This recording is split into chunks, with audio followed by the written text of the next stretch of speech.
അങ്ങനെ പറയാൻ കഴിയുമോ എന്നൊരു സംശയമുണ്ട്. കാരണം ഞാൻ മുമ്പൊരിക്കൽ ഒരു ചാനൽ ചർച്ചയിൽ പങ്കെടുത്തിരുന്നപ്പോൾ അന്ന് സി പി എമ്മിനെ പ്രതിനിധീകരിച്ചുകൊണ്ട് സി പി എം എന്നെ ബഹിഷ്കരിക്കുന്നതിന് മുമ്പാണ് അന്ന് ചാനൽ ചർച്ചയിൽ പങ്കെടുത്തുകൊണ്ട് അപ്പുറത്ത് സി പി എം പ്രതിനിധിയായിട്ടിരുന്നത് ശ്രീ എൻ ഷംസീറാണ്. പിന്നീട് അദ്ദേഹം മന്ത്രിയായി, ഇപ്പോൾ സ്പീക്കറാണ്.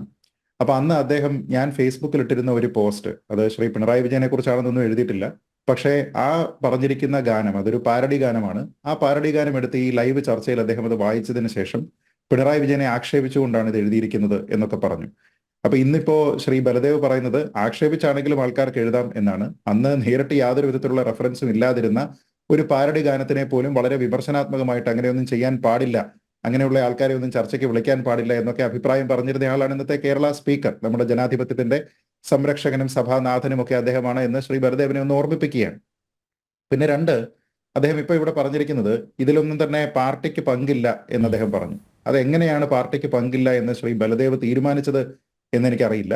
പാർട്ടി ഏതെങ്കിലും രീതിയിലുള്ള അന്വേഷണം നടത്തിയിട്ടുണ്ടോ? ഞാനത് പറയുന്നതിന് കാരണം, മുമ്പ് ഒരു സമയത്ത് ശ്രീ പി ജയരാജനെ കുറിച്ച് വളരെ വലിയ രീതിയിലുള്ള വ്യക്തിസ്തുതികൾ ഉണ്ടായിരുന്നു. അദ്ദേഹത്തെ പ്രകീർത്തിച്ചുകൊണ്ടുള്ള പാട്ടുകൾ ഉണ്ടായിരുന്നു, ഫ്ലക്സുകൾ ഉണ്ടായിരുന്നു. അദ്ദേഹത്തിന്റെ പേരിൽ ഒരു ആർമി, പി ജെ ആർമി എന്ന പേരിൽ ഒരു ആർമി അദ്ദേഹത്തിനെ താല്പര്യപ്പെടുന്ന, അദ്ദേഹത്തിനെ ഇഷ്ടപ്പെടുന്ന ആൾക്കാരുടെ ഭാഗത്ത് നിന്ന് ഉണ്ടായിരുന്നു. അപ്പൊ ഇതെല്ലാം വളരെ കൊടുമ്പിരിക്കൊണ്ടിരിക്കുന്ന സമയത്താണ് കണ്ണൂരിന്റെ ചെന്താരകമേ എന്ന് പറഞ്ഞുകൊണ്ട് അദ്ദേഹത്തെ വാഴ്ത്തി പാടുന്ന രീതികളൊക്കെ ഉണ്ടായത്. ആ സമയത്ത് ഇത് പാർട്ടി അതിന് പിന്നിലുണ്ടോ, അല്ലെങ്കിൽ ശ്രീ ജയരാജൻ തന്നെ ഇതിന് പിന്നിലുണ്ടോ എന്ന് പാർട്ടി തീരുമാനിക്കുന്നത്, പാർട്ടിയുടെ സംസ്ഥാന കമ്മിറ്റി തീരുമാനിക്കുന്നത് എങ്ങനെയാണെന്ന് അറിയാമോ ശ്രീ ബലദേവ്?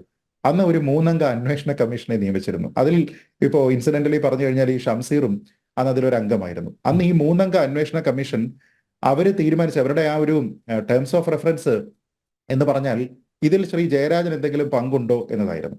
അപ്പൊ അവരതിനെപ്പറ്റി അന്വേഷിക്കുന്നു. അന്വേഷിച്ചതിന് ശേഷം അവർ റിപ്പോർട്ട് കൊടുത്തു, ഇതിൽ ശ്രീ ജയരാജന് നേരിട്ട് യാതൊരു വിധത്തിലുള്ള പങ്കുമില്ല എന്ന് പറഞ്ഞു. ആ റിപ്പോർട്ട് സംസ്ഥാന കമ്മിറ്റി പരിശോധിക്കുന്നു. അതിനുശേഷം സംസ്ഥാന കമ്മിറ്റി അത് ചർച്ച ചെയ്തതിനു ശേഷം ആ റിപ്പോർട്ട് അംഗീകരിക്കുന്നു. പക്ഷെ ആ സമയത്ത് കേവലം അദ്ദേഹത്തിന് ബന്ധമില്ല എന്ന് പറയുമ്പോൾ പോലും വെറുതെ എന്നാൽ ശരി അദ്ദേഹത്തിനെ അങ്ങ് വെറുതെ വിട്ടേക്കാം എന്നല്ല തീരുമാനിച്ചിരുന്നത്. തന്റെ വ്യക്തിപ്രഭാവം ഉയർത്തുന്ന നിലയിലുള്ള ഒരു പ്രചാരണം നടന്നതിൽ ശ്രീ ജയരാജൻ ജാഗ്രത കാട്ടിയില്ല എന്ന് പറഞ്ഞുകൊണ്ട് അദ്ദേഹത്തിനെ ശാസിക്കുന്ന ഒരു നടപടിയാണെന്ന് പാർട്ടി സ്വീകരിച്ചത്. അപ്പോൾ ഇങ്ങനെ ഒരു വ്യക്തിസ്തുതി ഉണ്ടാകുന്നു. ആ വ്യക്തിസ്തുതി ഉണ്ടാകുന്ന സമയത്ത് അതിന്റെ ഒറിജിൻ എവിടെ നിന്നാണ്, അതിൽ അദ്ദേഹത്തിന് എന്തെങ്കിലും പങ്കുണ്ടോ എന്ന് പാർട്ടി അന്വേഷിക്കുന്നു. അതിനൊരു കമ്മീഷൻ ഉണ്ടാകുന്നു, ഒരു കമ്മിറ്റി ഉണ്ടാകുന്നു. ആ കമ്മിറ്റി റിപ്പോർട്ട് കൊടുക്കുന്നു. റിപ്പോർട്ട് സംസ്ഥാന സമിതി പരിശോധിക്കുന്നു. പരിശോധിച്ചതിൽ നിന്ന് അദ്ദേഹത്തിന് യാതൊരു വിധത്തിലുള്ള പങ്കുമില്ല എന്ന് പറയുന്നു. എങ്കിൽ പോലും അതിലൊരു എന്താ പറയുന്നത്, നമുക്കൊരു എക്സ്റ്റൻഡഡ് ലയബിലിറ്റി ഒക്കെ അദ്ദേഹത്തിനുണ്ട് എന്ന് പറഞ്ഞുകൊണ്ട് അദ്ദേഹത്തിനെ ശാസിക്കുന്ന നടപടിയാണെന്ന് പാർട്ടി എടുത്തത്. ഇപ്പോ എന്തിന്റെ പേരിലാണ് ഈ കേരള CM എന്ന് പറയുന്ന ഒരു വീഡിയോ സോങ് ഉണ്ടായിരിക്കുന്ന സമയത്ത് അതിൽ പാർട്ടിക്ക് പങ്കില്ല എന്ന് ശ്രീ ബലദേവ് പറഞ്ഞ എന്തിന്റെ പേരിലാണ്? ഈ രീതിയിലുള്ള എന്തെങ്കിലും നടപടി നടന്നിട്ടുണ്ടോ? അതിൽ ഏതെങ്കിലും ഒരു കമ്മിറ്റി ഉണ്ടാക്കിയിട്ടുണ്ടോ? ആ കമ്മിറ്റി ഒരു റിപ്പോർട്ട് സമർപ്പിച്ചിട്ടുണ്ടോ? അതിൽ പിണറായി വിജയൻ അദ്ദേഹത്തെ കുറ്റവിമുക്തനാക്കിയിട്ടുണ്ടോ? ഇനി അഥവാ കുറ്റവിമുക്തനാണെങ്കിൽ തന്നെ തുടർച്ചയായി അദ്ദേഹത്തിനെതിരെ ഇത്തരത്തിലുള്ള വ്യക്തിപ്രഭാവത്തെ സൂചിപ്പിക്കുന്ന രീതിയിലുള്ള സ്തുതിയും വാഴ്ത്തുപാട്ടുകളും ഉണ്ടാകുമ്പോൾ അദ്ദേഹം ജാഗ്രത കാട്ടുന്നില്ല എന്നൊരു വിമർശനമെങ്കിലും ഉണ്ടോ? ഞാനത് പറയുന്നത് കേവലം ഇപ്പോൾ കേരള CM എന്ന് പറഞ്ഞിട്ടുള്ള ഒരു പാട്ട് ഇങ്ങനെ വരികയല്ല. മുമ്പ് ഏറ്റവും കൂടുതൽ ചർച്ച ചെയ്തിരുന്ന ഇവിടെ തിരുവനന്തപുരത്ത് ആണ് നടന്നിരുന്ന ഒരു കാരണഭൂതൻ തിരുവാതിര ഉണ്ടായിരുന്നു. ആ തിരുവാതിര പാട്ടിൽ അദ്ദേഹത്തെ ഇങ്ങനെ വാഴ്ത്തി പാടുന്നുണ്ടായിരുന്നു. അത് എങ്ങനെയാണ് ട്രൂ CPM അല്ലെങ്കിൽ ട്രൂ കമ്മ്യൂണിസ്റ്റ് ആയിട്ടുള്ള ആൾക്കാർക്ക് എങ്ങനെയാണത് ഇഷ്ടമല്ലാതിരുന്നത്, അതിനെപ്പറ്റി എങ്ങനെയാണ് വിമർശനം ഉണ്ടായത് എന്ന് നമ്മൾ കണ്ടതാണ്. ഇപ്പൊ അദ്ദേഹത്തിന്റെ മന്ത്രിസഭയിലുള്ള ശ്രീ വാസവൻ തന്നെ, ഞാൻ മുമ്പ് ചർച്ചകളിൽ പറഞ്ഞിട്ടുള്ളത് പോലെ, ഈ കൊട്ടാരം വിദൂഷകൻ എന്നൊക്കെ പറഞ്ഞിട്ട് ആൾക്കാരെ സന്തോഷിപ്പിക്കുന്ന, ആൾക്കാർക്ക് താല്പര്യമുള്ള കാര്യങ്ങൾ പറയുന്ന ആൾക്കാരുടെ നിലയിലേക്ക് പല മന്ത്രിമാരും അവരുടെ പരസ്യമായിട്ടുള്ള പ്രസ്താവനകളൊക്കെ നടത്തുന്നു. CPM-ന് യാതൊരു വിധത്തിലുള്ള പതിവുമില്ലാത്ത വ്യക്തിപൂജ എന്ന കാര്യത്തിനെ പറ്റി അവർ പറയുന്നു. വൈരുദ്ധ്യാത്മക ഭൗതികവാദത്തിൽ വിശ്വസിക്കുന്ന, ഈശ്വരൻ ഉണ്ടോ ഇല്ലയോ എന്ന കാര്യത്തിൽ പോലും ചർച്ചയെ ആവശ്യമില്ലാത്ത രീതിയിലുള്ള പ്രത്യയശാസ്ത്രങ്ങളുള്ള ഒരു പാർട്ടി ദൈവത്തിന്റെ വരദാനമായിട്ട് അദ്ദേഹത്തെ പറയുന്നു. അദ്ദേഹത്തിന്റെ പാദസ്പർശമേറ്റ പുണ്യഭൂമി ഇനി അതിന്റെ പേരിൽ അറിയപ്പെടും എന്ന് പറയുന്നു. അപ്പോ ഈ വ്യക്തിപൂജ എന്ന് പറയുന്നത് ഏതെങ്കിലും ഒരാൾ പറയുന്നതല്ല. ഇപ്പോൾ അദ്ദേഹം പറഞ്ഞതുപോലെ വിമർശിച്ചിട്ടാണെങ്കിലും പ്രകീർത്തിച്ചിട്ടാണെങ്കിലും ഏതെങ്കിലും ഒരു റാൻഡം വ്യക്തിക്ക് ഇത്തരത്തിലുള്ള സൃഷ്ടികളൊക്കെ ഉണ്ടാക്കാം. അതൊക്കെ ഒരു കാവ്യത്തിന്റെ അല്ലെങ്കിൽ കൽപ്പനകളുടെ അംശം എത്രത്തോളം അതിലുണ്ട് ഇല്ല എന്നുള്ളതൊക്കെ സെപ്പറേറ്റ് കാര്യമാണ്. പക്ഷെ അങ്ങനെ എഴുതുന്ന ഒരു സ്വാതന്ത്ര്യം, എഴുതാനുള്ള സ്വാതന്ത്ര്യം ആൾക്കാർക്കുണ്ട്. അത് ശരിയാണ്. അതിൽ പാർട്ടിക്ക് എന്തെങ്കിലും രീതിയിലുള്ള പങ്കുണ്ടാവണമെന്നില്ല. പക്ഷേ ഈ തിരുവനന്തപുരത്ത് നടന്നിരുന്ന കാരണഭൂതൻ തിരുവാതിര പാർട്ടി അറിയാതെയല്ലോ, പാർട്ടി ഓർഗനൈസ് ചെയ്തിരുന്നതാണ്.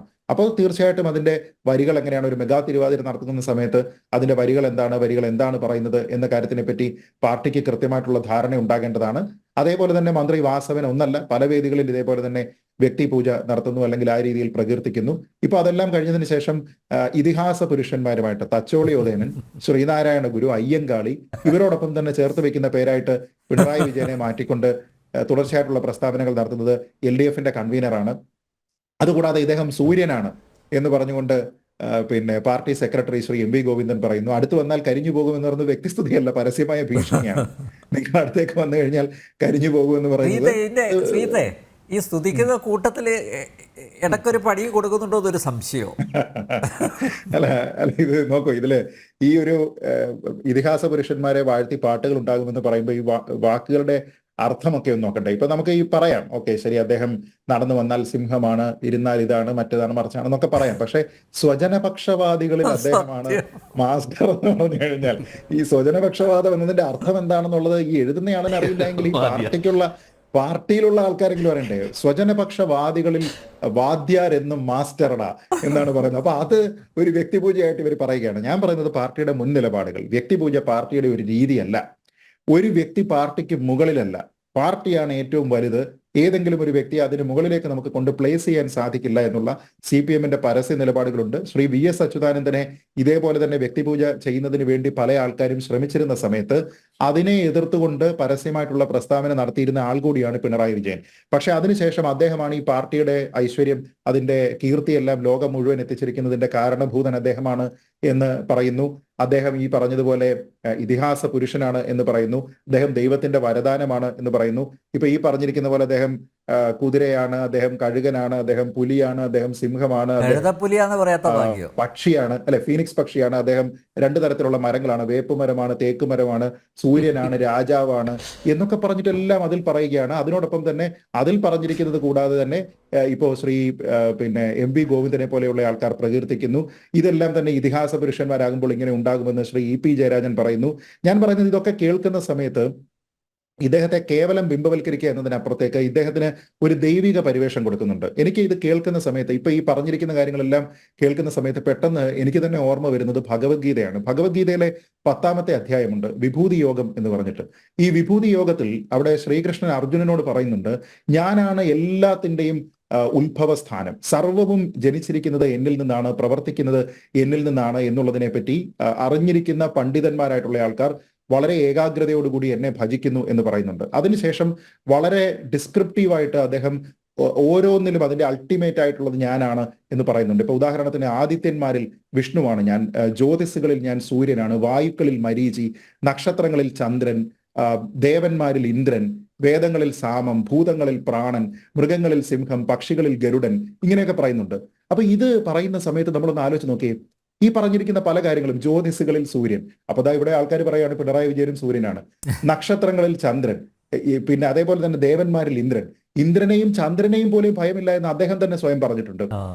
ഭൂതങ്ങളിൽ പ്രാണൻ, അപ്പൊ ഇവിടെ കാരണഭൂതം അദ്ദേഹമാണ് എന്ന് പറയുന്നു. മൃഗങ്ങളിൽ സിംഹം എന്ന് പിന്നെ ശ്രീകൃഷ്ണൻ പറയുന്നു, അല്ലെങ്കിൽ മഹാവിഷ്ണു പറയുന്നു. ആ സമയത്ത് ഇവിടെ ഇദ്ദേഹം നടന്നു വന്നാൽ പുലിയാണ്, അല്ലാതെ ഇരുന്ന് കഴിഞ്ഞാൽ എന്തോ സിംഹമാണ് എന്ന് പറഞ്ഞിട്ട് പറയുന്നു. പക്ഷികളിൽ ഗരുഡൻ, പക്ഷെ മറ്റേ സ്ഥലത്ത് മാത്രം ഇത് കഴുകനായി മാറുന്നുണ്ട്. അപ്പോൾ എന്തിനെയൊക്കെയാണോ താരതമ്യം ചെയ്യുന്നത് അതേ കാര്യങ്ങളെ തന്നെ എല്ലാവരും ഒരു പാർട്ടി സംവിധാനം അവിടെ ഇരുന്ന് CPM-കാർ ഒരു പുതിയ വിജയഗീത ഉണ്ടാക്കുന്നതിന് വേണ്ടി ശ്രമിക്കുകയും ആ വിജയഗീതയുടെ ഭാഗമായിട്ട് അവരിങ്ങനെ പല വാഴ്ത്തുപാട്ടുകളും ഒക്കെ പറഞ്ഞുകൊണ്ട് അദ്ദേഹത്തിനെ ഒരു ദൈവമാക്കി മാറ്റുന്നതിനും വേണ്ടിയിട്ടുള്ള ഒരു ശ്രമം ഇവിടെ നടക്കുന്നുണ്ട്. ഞാൻ പറയുന്നത് ഇത് കേവലം ചില ആൾക്കാർ മാത്രം നടത്തുന്ന കാര്യമല്ല. ഇങ്ങനെ ആരും വാഴ്ത്തി പാടാതിരിക്കുന്ന സമയത്ത് ഇദ്ദേഹം സ്വയവും ഇത് പറയാറുണ്ട്. പ്രത്യേകിച്ച് ആരെങ്കിലും പറയാതിരുന്ന സമയത്ത് ഞാൻ ബ്രണ്ണൻ കോളേജിൽ പുലിയടാ, അല്ലെ, ഞാൻ ബ്രണ്ണൻ കോളേജിൽ സുധാകരനോട് ചോദിച്ചാൽ മതി ഇപ്പോഴും പറഞ്ഞു തരും. സുധാകരൻ വന്നിരുന്ന സമയത്ത് ഞാൻ പ്രത്യേക ആക്ഷൻ ഇട്ടു, സുധാകരൻ വന്ന സമയത്ത് ഞാൻ കൈയടിച്ചിട്ട് പ്രത്യേകിച്ച് ഒരു ശബ്ദമുണ്ടാക്കി, ഞാൻ തോക്ക് ചൂണ്ടിയിരുന്ന സമയത്ത് അതിനിടയിൽ കൂടി പോയിട്ടുണ്ട്, വടിവാളുകളുടെ ഇടയിൽ കൂടി പോയിട്ടുണ്ട്. ഇത് ഏത് സമയത്താണ് ഇവിടെ തോക്കൊക്കെ ചൂണ്ടിയിരിക്കുന്നത് എന്ന് എനിക്കറിയില്ല. വളരെ ഗുരുതരമായിട്ടുള്ള ക്രമസമാധാന പ്രശ്നം റിപ്പോർട്ട് ചെയ്യപ്പെടേണ്ടതാണ്. പക്ഷെ അങ്ങനെയൊക്കെ പറഞ്ഞുകൊണ്ട് സ്വയം പ്രകീർത്തിക്കുന്ന ഒരാൾ മറ്റുള്ള ആൾക്കാർ ഇങ്ങനെ പട്ടും വളയും കിട്ടുന്നതിന് വേണ്ടിയിട്ട് ഇങ്ങനെ എന്തെങ്കിലും രീതിയിലുള്ള സ്തുതിഗീതങ്ങൾ ഉണ്ടാക്കിയാലോ അദ്ദേഹത്തെ പ്രകീർത്തിച്ചു പറഞ്ഞാലോ അവരാരെങ്കിലും എന്തെങ്കിലും രീതിയിൽ ഒരു ബുദ്ധിമുട്ടാണ് എന്ന രീതിയിലത്തേക്ക് കരുതുമോ? അങ്ങനെയില്ല. അപ്പൊ അതുകൊണ്ട് തന്നെയാണ് വരദാനം എന്ന ആൾക്കാർക്ക് പറയാനുള്ള ധൈര്യം ഉണ്ടാകുന്നത്. പാദസ്പർശമേറ്റ പുണ്യഭൂമി, അത് ആരുമായിട്ടാണ് കമ്പയർ ചെയ്യുന്നത് ആലോചിച്ച് നോക്കണം. ലോകത്തുള്ള വളരെ വലിയ വിഭാഗം ക്രൈസ്തവർ വളരെ ആരാധനയോടുകൂടി കാണുന്ന പോപ്പ് കോട്ടയത്തെത്തിയ സമയത്ത് ആ ഇറങ്ങിയിരിക്കുന്ന സ്ഥലം പോപ്പിന്റെ പേരിൽ അറിയപ്പെട്ടു എന്നതുപോലെ പിണറായി വിജയന്റെ പാദസ്പർശം കൊണ്ട് പുണ്യഭൂമി ആയിരിക്കുന്ന ആ സ്ഥലം നവകേരള ഭൂമി എന്ന രീതിയിലത്തേക്ക് അറിയപ്പെടണം എന്ന് പറയുമ്പോൾ അവിടെ കമ്പാരിസൺ ഞാൻ ഈ പറഞ്ഞതുപോലെ ഒരു മതത്തിന്റെ മേലധ്യക്ഷനുമായിട്ട് ഈ പറഞ്ഞ ഭഗവത്ഗീതയാണ് നോക്കുന്നതെങ്കിൽ അങ്ങനെ ഒരു വിജയഗീത ഉണ്ടാക്കിയിട്ട് അതിൽ വിഷ്ണുവിനെ അല്ലെങ്കിൽ കൃഷ്ണന് സമാനമായിട്ട് പറയുന്നു. അങ്ങനെയുള്ള സ്തുതിഗീതങ്ങളാണ് ഞാൻ പറയുന്നത്. ഇത് മറ്റുള്ള ആൾക്കാർക്ക് ആർക്കുമാവാം. ഇപ്പം നരേന്ദ്രമോദി മാസാണ്, നരേന്ദ്രമോദി ക്ലാസ് ആണ് എന്ന് പറഞ്ഞുകൊണ്ട് BJP-ക്കാർക്ക് പറ്റും. കാരണം അവിടെ ആ രീതിയിലൊന്നും തന്നെ ആരും തടസ്സപ്പെടുത്തുന്നില്ല.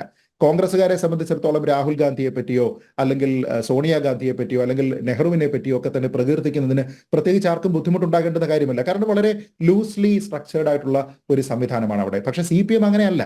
തന്നെയുമല്ല, വ്യക്തിപൂജയ്ക്കെതിരെ തന്നെ പ്രസ്താവനകൾ നടത്തിയിട്ടുള്ള അങ്ങനെയുള്ള കാര്യങ്ങളൊന്നും ഇപ്പം ഏറ്റവും നിസ്സാരമായിട്ട് ആലോചിച്ചു കഴിഞ്ഞാൽ ഒരു സമുദ്രം അല്ലെങ്കിൽ ഒരു തിരമാല, തിരമാലയ്ക്ക് ശക്തി ഉണ്ടാകുന്നത് എങ്ങനെ എന്തിനോട് ചേർന്ന് നിൽക്കുമ്പോഴാണ് എന്നതുമായി ബന്ധപ്പെടുത്തുകയും അതല്ലാത്ത ഒരാൾ വെറും ബക്കറ്റിലുള്ള തിരമാലയാണ് എന്നൊക്കെ പറഞ്ഞ് പ്രസ്താവനകളൊക്കെ നടത്തി അങ്ങനെ ഒരാളിനെയും പാർട്ടിക്ക് മുകളിലേക്ക് വളരാൻ അനുവദിക്കാതിരുന്ന ഒരു വ്യക്തിയെ സംബന്ധിച്ചിടത്തോളം ഇങ്ങനെയുള്ള വാഴ്ത്തുപാട്ടുകളൊക്കെ ഇങ്ങനെ കേട്ടുകൊണ്ടിരിക്കുകയാണ്. ഇപ്പൊ ഇതിൽ പല കാര്യങ്ങളും സത്യമാണ് എന്ന് തോന്നുന്നു. ഇപ്പൊ കഴുകനെ സംബന്ധിച്ചിടത്തോളം കഴുകൻ എന്താ ചെയ്യുക? കഴുകൻ വളരെ ദൂരെ നിന്നുകൊണ്ട് ഇങ്ങനെ നോക്കിയതിനു ശേഷം വളരെ കൃത്യമായി ടാർഗറ്റ് ചെയ്തതിനു ശേഷമാണ് ഓരോരോ കാര്യങ്ങൾ ചെയ്യുക.